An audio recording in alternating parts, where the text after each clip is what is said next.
Welcome to the Gospel of Everything podcast, where we consider everything in the light of the gospel of Jesus Christ. I am your host, John Davis. On this show, we do not obsess over the end of the world, but rather we are looking to see the glory of God show up in every area of our lives. We are not waiting to go down in glorious defeat. We are expecting to win. Welcome back, victorious kingdom ambassadors. Welcome to the Gospel of Everything podcast. I am John Davis, your host and chief talker. I'm looking forward to sharing with you today something that will change and empower your life. The Gospel of Everything podcast is where we consider all of life in the light of the gospel of Jesus Christ, and where we are looking to inspire, connect with, and mobilize you, my fellow victorious kingdom ambassadors. What is a victorious kingdom ambassador?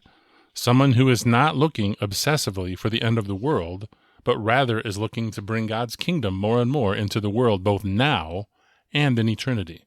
Someone who is not looking to change the world by humanistic, man-made ideas, but rather by embracing God's revelation and everything that flows from it. Someone who is not looking to be saved by another political government scheme, but rather is looking to be saved by Christ and then expecting to live out Christ in every area of life. Please take a moment to pause and subscribe to this podcast in your favorite app before moving on to make sure that you never miss an episode. So I want to talk to you today and hopefully inspire you to see Christianity and see the kingdom of God and its advancement in the earth as a multi-generational enterprise. And I want to start by talking to you about a problem that I had when I was younger. I went off and joined a missions organization called Youth with a Mission. And one of the things that can happen to you when you get involved with short-term missions trips, like I was doing, is someone could say, "It's your turn, go stand up in front of this crowd and tell your testimony." So I remember having to do that, stand up in front of the crowd and tell my testimony, only I felt like my testimony was kind of boring, like I kind of didn't have much to say. Like, what am I going to say? What did I learn from the Bible recently? I felt like people were expecting, I used to do drugs and I used to drink and party and sleep with prostitutes and be involved with crime, and I just have this horrific story followed by an amazing run down the aisle at a crusade where I got connected with Jesus and finally I was saved, and now I'm not going to hell anymore, I'm going to heaven, and God can do that for you too. This is what I kind of felt like my testimony was supposed to be. But I was kind of more like a boring nerd in school, and relatively speaking, lived a rather, what I thought at the time was a boring life. It was a relatively problem-free life, although as I got older, I began to realize there were actually some very serious issues in my story, so I don't want to misrepresent myself there. But I had to solve this problem, and I eventually did solve this problem when I realized my mother's story is the beginning of my story, and that my testimony is actually a testimony not just of how God changed my life, but how he came into my family's life. So my mother grew up pretty much in a godless home. I'm not trying to criticize anyone there, but she was not really exposed to Jesus or the gospel or all of the good fruits and things that come from that. And when she got older, she eventually married my dad, only he was previously married to somebody else. So she felt very much that her involvement with my dad was a part of the breakup of his first marriage. And my dad had 3 beautiful daughters with his first marriage. So as you can imagine, there's great consequences and tragedy to this event. But as she was living with my dad, whom she married, she watched the Planet of the Apes, of all things, and began to become terrified of the future. And at some point, God began to make her afraid of hell. She became terrified that she was going to hell, and she believed, especially because of breaking up this marriage, that she deserved it.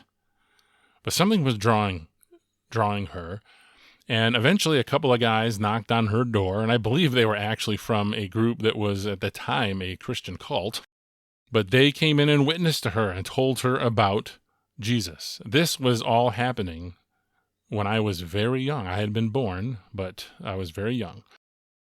Something you need to know, before she encountered these guys that came and witnessed to her, when I was 1 year old, she took me to a church and asked them, hey, can I do a child baptism?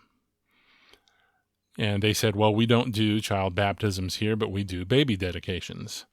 So she took me to a church, even though she was not a Christian and had no God in her life and no knowledge of God, and had me dedicated to the Lord when I was 1 year old. Really, the beginning of my Christian story. But when I was 1.5, she encountered the two guys that I was starting to tell you about, who came to her door and witnessed to her about Jesus. And she, even though they were in some error, she gave her life to Jesus and began to read the Bible for herself. And when they came back later, she was disputing with them about some of the things they were teaching. So she got very serious about the Lord very quickly. When I was 4 years old, my mother led me to the Lord. Now, my mother was a very imperfect woman. And by the way, I mean, she died in this last December after living a long Christian life. But she was imperfect. And I've noticed that I've been saying that a lot when I talk about her. Why do I keep saying she's imperfect? Well, one of the reasons I bring that up a lot, and I'm going to bring it up in this episode, is because I want you to believe that what God is doing in your life can be the continuation of and or the beginning of and the increase of a legacy for the future. Not a perfect legacy. It is not it's too late for you and me to have a perfect legacy. We've already sinned. We've already harmed others. We've already done things that have brought bad things into the world. But because of the grace of God, you and I can leave a legacy. And that's the story of my mother. And that's where I learned my own testimony. I had to learn what was her story. How did the gospel come into my life? With all of the troubles I've had in my life is better than it would have been if Jesus had not come into my mother's life. This is the beginning of a legacy. So this is a story of an imperfect woman. Okay? Let me tell you some things that I learned at her memorial service in January of this year. I learned that there were some people that felt that when she became a Christian, she stopped being fun or being happy, which from knowing my mother, I can see why that would happen, because she was really her story was being afraid of hell and not wanting to go there. And that's why she got born again. Which is interesting because she went through that. I actually never did. I don't ever really remembering a time of not being aware of salvation and aware of God. I know because she has told me, and I think maybe I've observed in a couple places, that there are people in the world who feel hurt because of her and may be using that as their excuse to reject the gospel of Jesus Christ. She once told me about how she wouldn't buy some Girl Scout cookies because she was concerned about the Girl Scouts, and from a neighbor girl that was selling them door to door. And she later said she regretted that because she wished she had just loved the girl and just bought the cookies for the sake of that little girl, right? So I'm just saying that she does not have a perfect legacy because, only Jesus has a perfect legacy. However, there are countless more people who have been impacted. One of the things I noticed moving around the area growing up as a young Christian was I could hardly meet somebody or visit a church or encounter other Christians that had not in some way encountered my mother. She was very much talked to and related to a lot of people. Many people in her family were either directly or indirectly led towards becoming born again themselves because of my mother's story. My perception has always been that she was kind of the main impact of how Jesus came into both her family's life and my father's family's life. I recently asked some relatives to help me, know if I'm understanding that story right, and they began to tell me about my grandmother, who was a Methodist. Now, I was not personally directly influenced by her faith. I did not even know that my grandmother had any faith. I'm still not 100% sure I understand that. Near the end of my grandfather's life, I actually had written him a letter saying, please tell me, what is your story regarding God? I'm not accusing you of not knowing God or not being a Christian. I just like to hear, so I know your story. But as is always the case, when Jesus comes into a family or comes into someone's life, there's usually been multiple influences. So there is some heritage and legacy coming from my grandmother on my father's side. My mother used to tell me about my great-grandmother that she believed she was a praying woman. So I don't know what influences there were. I don't want to elevate my mother to sainthood here. I mean, we're all saints in the kingdom, but all of us who believe in Jesus. But what I mean is I'm not trying to glorify her. In fact, by looking at her flaws and her weaknesses and seeing how much she impacted people, I'm hoping that will give you hope that you too can leave a legacy. You can leave a legacy with your children, however imperfect. You can leave a legacy with the next generation, with the young people at your church, with the people you work with. You can leave a legacy. My mother was a key element of bringing the gospel into her family. And for me, if it only affected me, it was all worth it. Because I cannot imagine what my life would have been like without God. I haven't had a perfect life. I have not had a pain-free life. In fact, I've had a lot of pain, and it took me a long time to realize that I actually had a lot of trauma. It just wasn't of the stereotypical aggressive type. It was a different kind of trauma. But I know that because God was present in my life through no act of my own, my life is very different than it would have been. I don't know what I would have become if God had not entered my life through my mother's story. Here's just some thoughts of some things that are in my life because of the legacy of the gospel coming into my mother's life.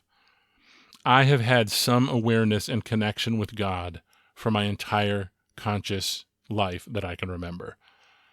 I've not always had perfect faith. I've had seasons of doubt. I had great seasons of doubt in my early years in high school. But never was I just unconscious or unaware or without God at all. I think this is probably a lot of people's story, by the way. A lot of people even that don't see themselves as Christians, but they have some sort of a Christian heritage, someone who influenced them, witnessed to them, loved them in the name of Jesus. And then there are people who literally have nothing, right? That nothing of God came into their life like my mother had been. But I grew up with an awareness of God, the ideas of God, ideas of the Bible, and basically kind of relating and connecting to God to some degree for my entire conscious life. And apparently I was a young evangelist. My mother told me that I used to walk up to my dad, who was not a Christian when I was young, and say, "Daddy, do you know Jesus yet?" So the missionary heritage was already born. And I don't feel like, talk about privilege, I am so privileged to have had the gospel come into my life.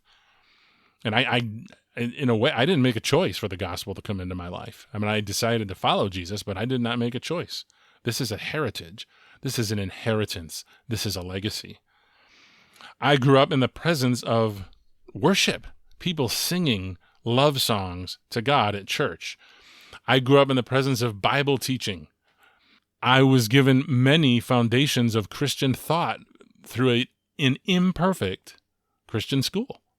I would from second grade through all the way through junior high, I attended a private Christian school, a very small private Christian school, not like an elite, academy for the wealthy type private school, a small church school. And I emphasize imperfect because the people there impacted me in spite of any imperfections they may have had.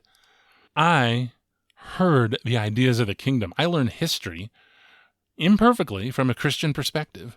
I even learned science and math from a Christian perspective. I learned literature from a Christian perspective. All this, I learned just to memorize the Bible. We had to memorize Bible verses and come in and read them.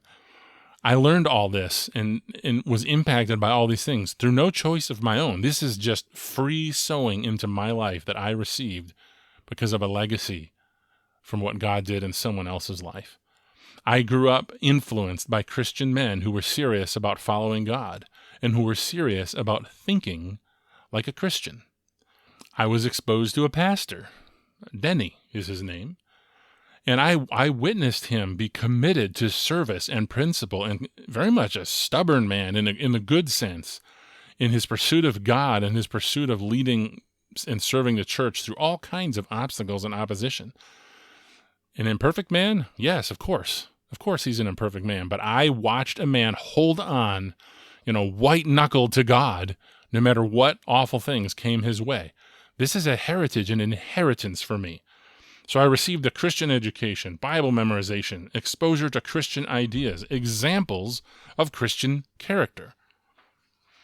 There were key people that influenced me that probably don't even know the level of influence they had on me as a young man. I'm thinking of a guy named Bob, who he just led the Sunday school sometimes. He took us on a camping expedition once up in Michigan, in the Upper Peninsula. He spent a lot of time with me, had me over to his house to spend time with him. And I remember him, he was one of the teachers that he didn't just tell us a lesson. He asked us questions and we had to struggle through a Bible passage where he led us through the struggle to figure out, what does this mean? And he didn't just tell us. He began a process that was a big part of developing my mind and studying the Bible for myself. There was another guy named Fred who was really into being a radical Christian, which, for those of you who think radical only in terms of like political extremism, we don't mean anything like that in this context of talking about a radical Christian. We mean someone who's all in, someone who's like a total Christian, all into following God. It's not just a part of their life. Jesus is our whole life. But he was the youth pastor at the church I grew up at for a while. There was a guy named Andy who was a part of that church and a part of the Christian school, and he was also a camp counselor at the Christian camp that I went to, who taught me, well, first of all, he was a great and fun camp counselor with great and scary stories at night, but he also taught me how to do an inductive Bible study when I was only in 5th grade. So an idea that some people aren't ever exposed to. I learned and had to do in my journals an inductive Bible study in 5th grade. When I later went to a school that spent 10 months of inductive Bible study, I had a great advantage because I already understood what it was and the basics of how to do it and was able to just learn a more advanced way. A guy named Bob, who was the principal at my school, the Christian school, he simply spent time with me. He basically treated me like I was special and intelligent. We played chess. I remember one time in playing chess, I came in and beat someone in 4 moves with a famous 4-move, fool's mate, and he wrote it all on the board and made everyone see it. But he was an imperfect man, still is. But you know what? He affirmed my intelligence and my potential, and he spent time with me and affirmed me in who I was. Several of these men simply spent lots of quality time with me, which I realized later, I didn't know then, is kind of one of my love languages. If you've ever heard of the 5 love languages, one of my love languages, probably the main one, is quality time. You never know who you're influencing. This is one of the messages I want to get across to you today. You never know who you're influencing. You might be speaking someone's love language and you don't know it, they don't know it.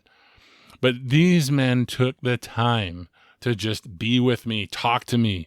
It was Bob who, when I went through my season of doubt, trying to understand, is Christianity really true, or is it just, I only believe this because of my heritage and my legacy, who challenged me to read Josh McDowell and read Gary Habermas and read other things. And my mother challenged me to read Francis Schaeffer. And I read these things, and I had someone there.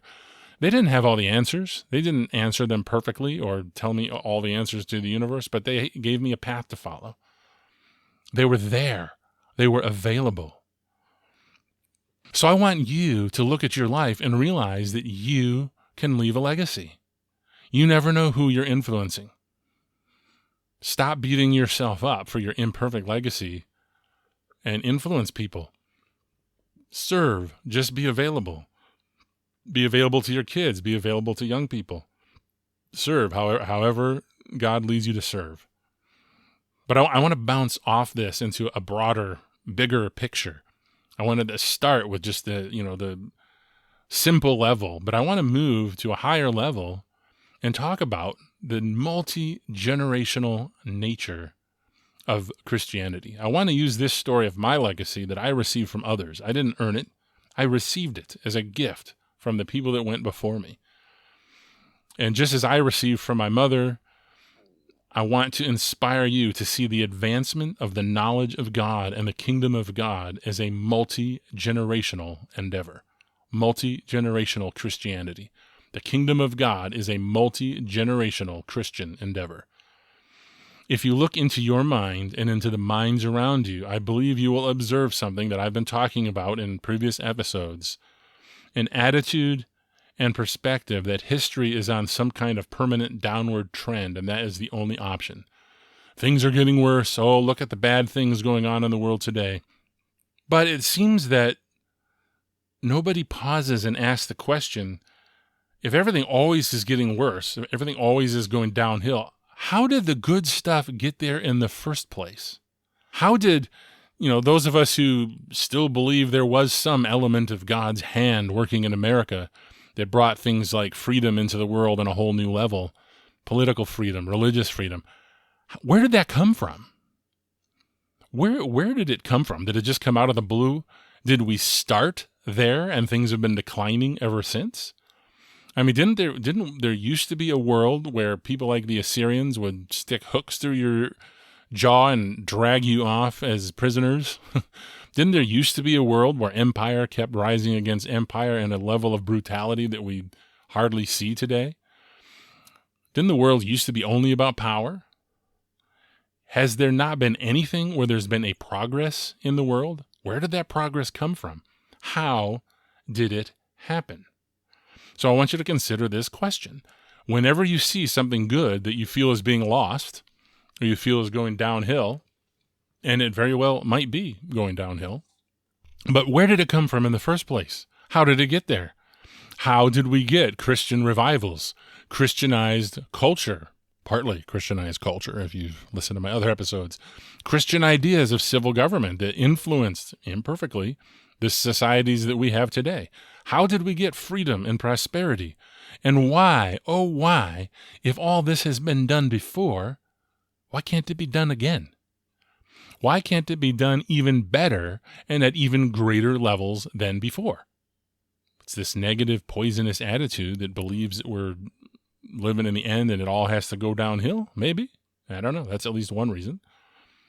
Please listen to other episodes. I touch on that a lot.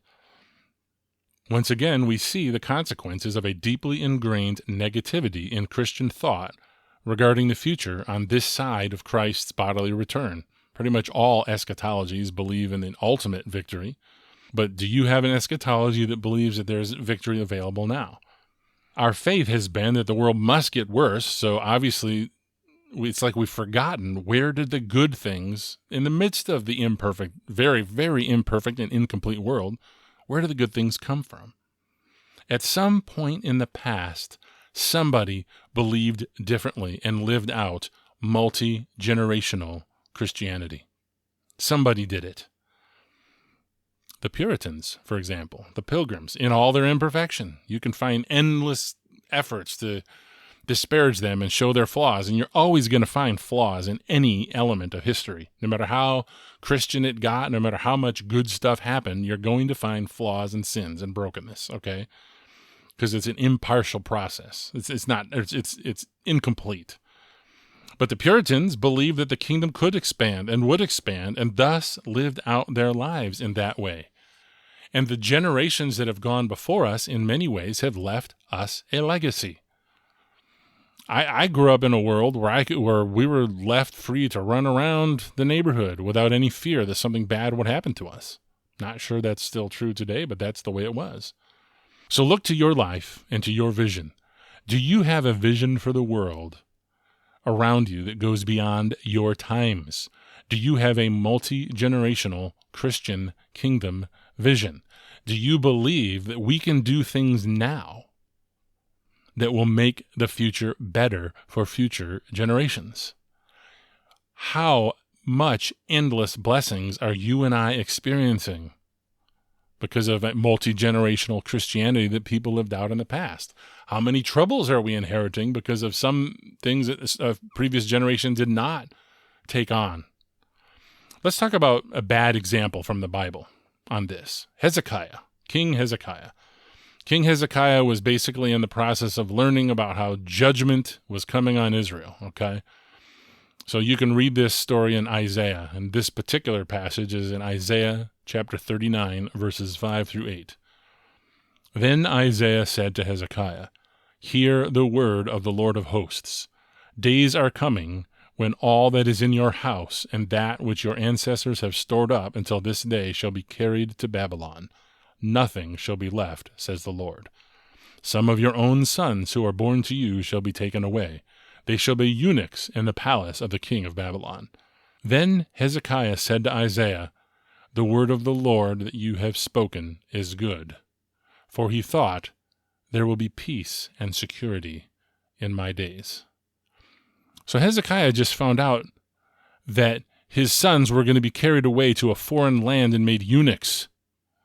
That the temple, the most holy place, the center of Israel's life and religion, was going to be plundered by a foreign country. But Hezekiah was okay with it because things were going to be good in his day. Take a good look at yourself and ask yourself, are you living that way? Are you living that way? Are you living saying, well, I grew up and it was a basically okay place to grow up? And maybe you weren't, but I know some of us that's what we would say. Or maybe that's not your story, but some of us it is. And you know what? Just as, I made it, I survived, too bad for future generations. Is that you? Think about that. Whatever you are doing is not love. We're supposed to be living out love, right? It's not love unless we also consider the blessings or consequences for future generations in everything we do. I find in political conversations and debates, one thing that I don't encounter very often is a long-term view of the consequences of whatever we choose to do. And I debated whether to bring these up because I don't want to hijack the episode by these specific issues about which I may be right or wrong. But my point is, when we look at the issues that are facing our society, both politically and in other ways, we have to think through what are the long-term consequences. At the time of recording this episode, once again, due to a mass murder, we're debating about gun control and gun laws and all of that, which I'm not going to go into the details about that, but I will say, whatever view you're taking of that, are you looking at the long-term consequences?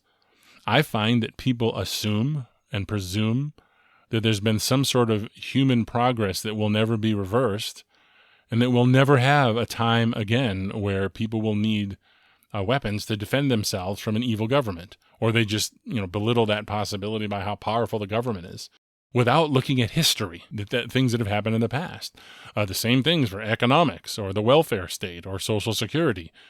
We're looking to now. We're looking to the next couple of decades or so when we have our discussion. Not very many people are talking about, are we going to preserve liberty for future generations? One of the reasons it is almost impossible to bring the needed real reforms in our society is because people want good things now, rather than living for a better future for future generations. I wonder how many of us or our parents are a story of parents who worked really hard at some miserable job in order to put their kids through school so that they could have a better future. Are we doing that? Are you doing that? Am I doing that? Now let's talk about a good example, the best example, Jesus himself. Jesus was always looking to the future. In Hebrews 12, 1 and 2, the Apostle Paul says this, whoever wrote, that's one possible author. "Therefore, since we are surrounded by such a great cloud of witnesses, let us also lay aside every weight and the sin that clings so closely, and let us run with perseverance the race that is set before us, looking to Jesus, the pioneer and perfecter of our faith, who, for the sake of the joy that was set before him, endured the cross, disregarding its shame, and has taken his seat at the right hand of the throne of God. What was it that Jesus saw in the future that was so powerful and so beautiful that he was able to endure such horror as what he had to go through? He endured the cross, scorning its shame for the joy set before him. Do you think that's just talking about being resurrected? I bet that's included.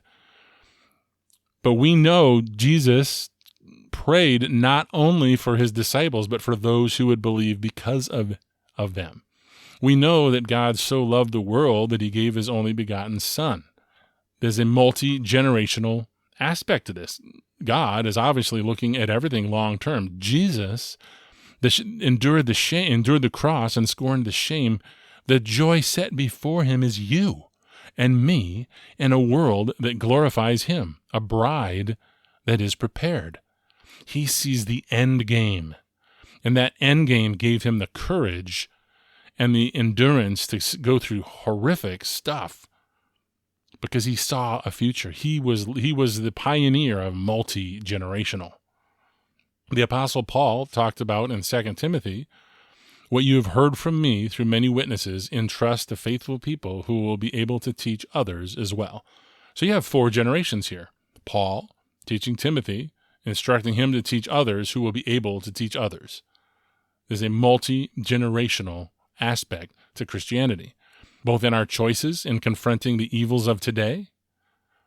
What if William Wilberforce had never confronted the issue of slavery? What if there had been no abolitionists in America? What if brave African descendants that fought against slavery and took actions to free themselves had never happened? Would we still live in a world where people owned slaves in America? What would have happened if someone made sacrifices in the past? Somebody did it. A couple of things that just pop into my mind, inspirational visions of the future, and they're, I don't know how pure they are in their Christian background, but either way, I always think of the song America the Beautiful. I was reading about the lady who wrote it, specifically trying to research, what was her worldview? What was she about?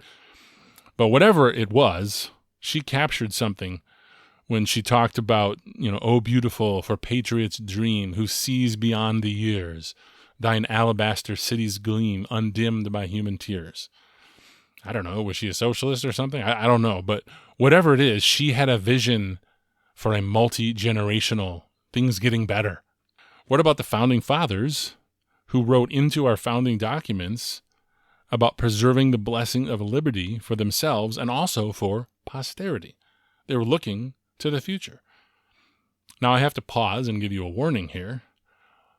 Something that has come into the world as a result of Christianity, I think, is the counterfeits.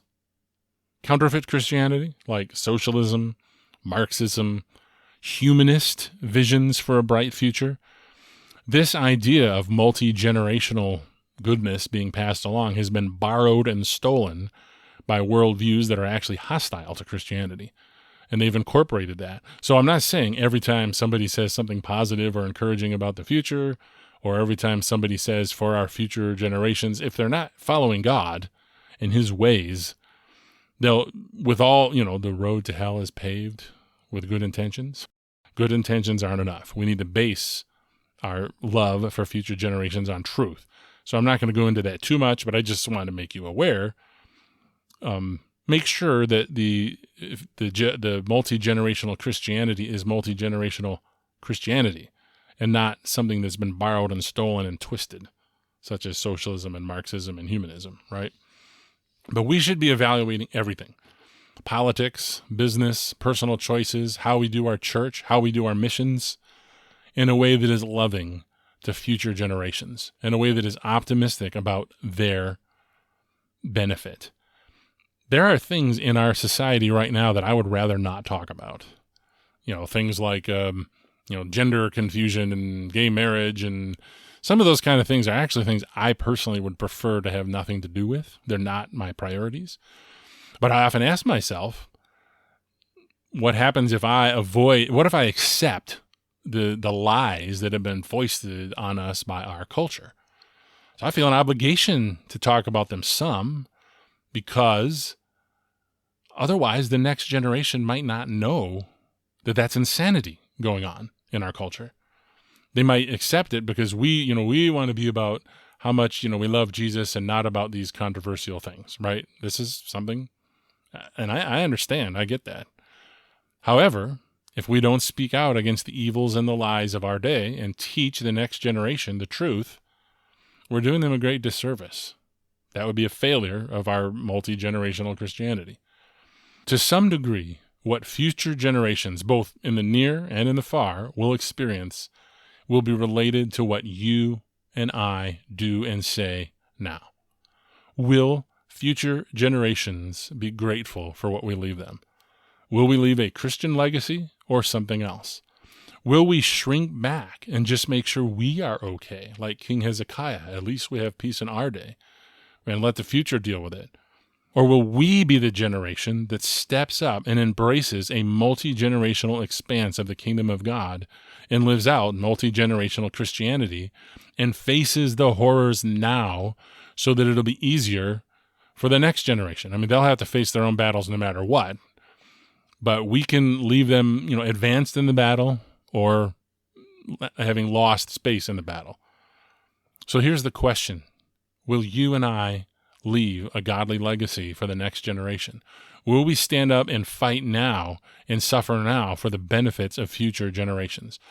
Are we going to just yield and let the culture decline? Or are we going to stand up and fight now for the sake, not just of, I want to feel good, I want to have my religious liberty now, I want to feel good about the next presidential election, I want to feel like America is great again? Or are we going to fight to actually leave a good legacy and leave the next generation in a further position? Are we going to leave the next generation further ahead than we are or further behind? That's the question that I'd like you to contemplate today. So I hope that everything I've been sharing with you today makes you think and gives you hope and challenges you. And I do appreciate so much you taking the time to listen to this episode. If you have not already done so, please take a moment to subscribe to this podcast. You don't want to miss a thing. If you would like to give me feedback, you can contact me at gospelofeverything.com/contact. If you would like to tell the world how awesome this podcast is, you can do so on your favorite platform, either just by going straight to the platform, or some of them you can find at ratethispodcast.com/gospelofeverything. Thanks again, and talk to you next episode. John Davis and the Gospel of Everything podcast, signing off. Thank you, friend, for taking your valuable time to listen to the Gospel of Everything podcast today. I hope you have been blessed and encouraged and have more hope for the future. Make sure right now to take a moment to subscribe in your favorite app. If you don't ever want to miss a thing, please visit gospelofeverything.com and subscribe to be notified by email as well.